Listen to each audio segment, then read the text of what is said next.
Yet again, we are gathered to go over a bill which puts billionaires first while slashing resources for our nation's families and households.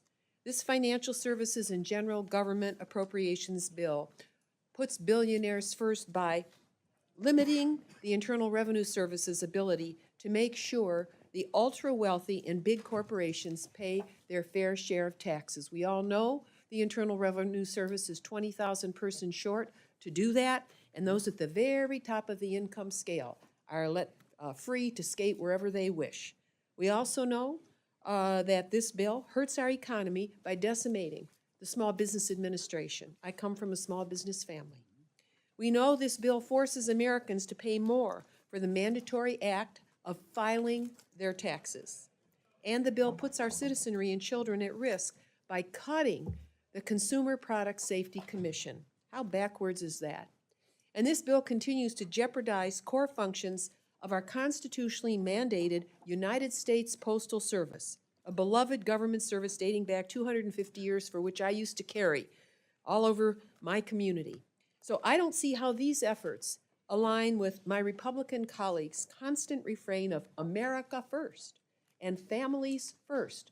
Really? Let me turn to my home state of Ohio, where there are almost 1 million small businesses. These businesses cover a wide variety of industries and employ over 2.25 million Ohioans. When I visit small businesses across my district, I see Ohioans supporting their community and creating our culture through their work as local pharmacists, bakers, producers, mechanics, farmers, growers, and too many professions to list. Yet this proposed bill cuts, are you ready, $324 million, a third of $1 billion from the United States Small Business Administration, threatening the more than 62 million Americans who work in or own a small business or need a loan or refinancing a loan. This cut won't just limit the SBA's crucial support for American businesses that make and grow what makes and grows America, but will also jeopardize our local, state, regional, and national economies. Over 97% of exporters are small businesses who contribute to the overall $1.8 trillion in exported goods from the United States each year, and we sure need to export more than we import.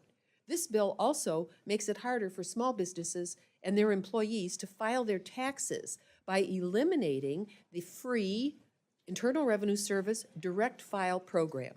As a pilot program, this system saved 140,000 Americans across 12 states an estimated $5.6 million in tax preparation fees last year.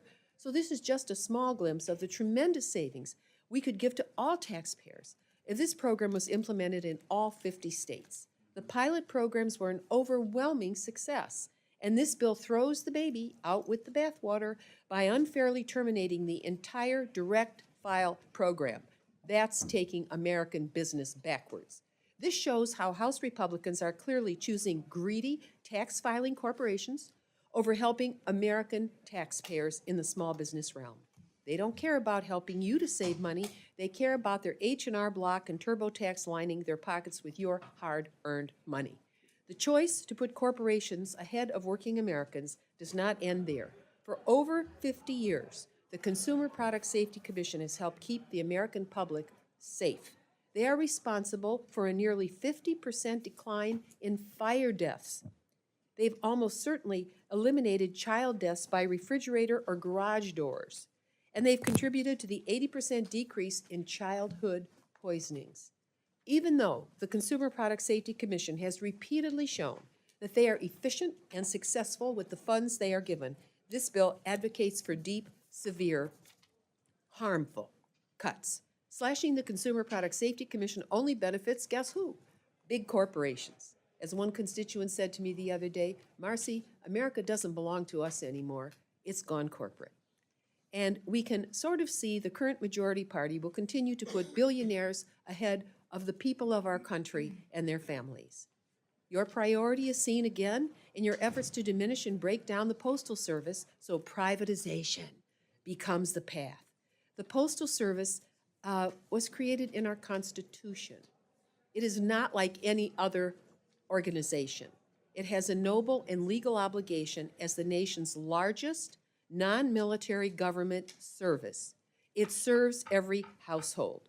It serves every business. And it's still the most affordable rate for mail pieces and for boxes. So I urge my colleagues to reflect on their intentions for this bill and the long-term implications were it to become law.